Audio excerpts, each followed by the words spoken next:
কে বিচার করেছে?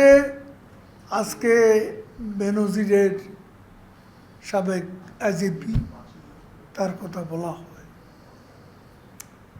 কিন্তু দুদক স্বাধীন তদন্ত করে বের করছে। এই স্বাধীনতা শেখ হাসিনার সরকার দুদককে দিয়েছে। তার সম্পদের, অবৈধ সম্পদের বিষয়ে এখন তদন্ত হচ্ছে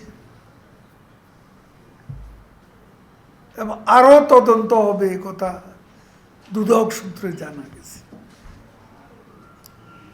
তারা এই স্বাধীনতা পেয়েছে, তদন্ত হচ্ছে মানে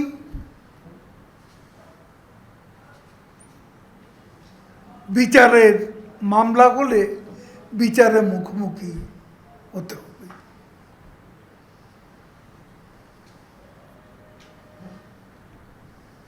কোনো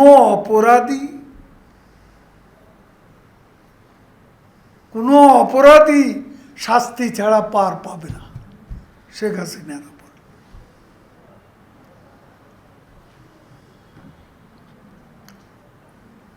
তারপরে যিনি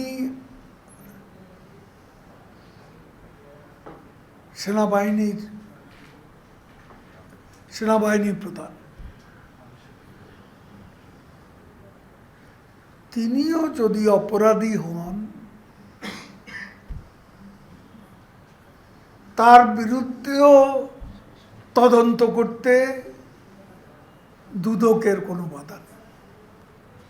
দুর্নীতি দমন কমিশন তদন্ত করতে পারে। অপরাধী হলে অপরাধের জন্য শাস্তি পেতেই, তিনি যেই হন। কিন্তু আমি মির্জা ফখরুল এবং বিএনপি নেতাদের, যারা এখন কথায় কথায় সাবেক আইজিপির দুর্নীতির কথা বলে, তাদের আমলে আশরাফুল হুদা আইজিপি কে করেছে তার বিচার? বিএনপি আমলে কি তার বিচার হয়েছে?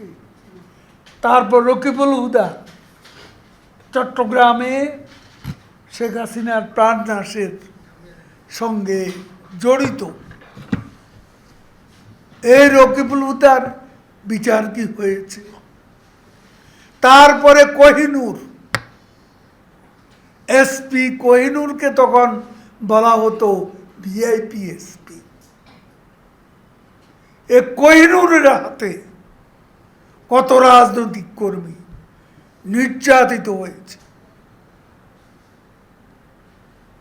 অন্তঃসত্ত্বা নারী পর্যন্ত রাজপথে মিছিল করতে গিয়ে কোহিনূরের নির্যাতনের শিকার হয়েছে।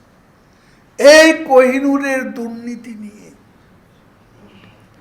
এই ঢাকা শহরে লোকের মুখে মুখে তার দুর্নীতির বিষয় কে বিচার করেছে?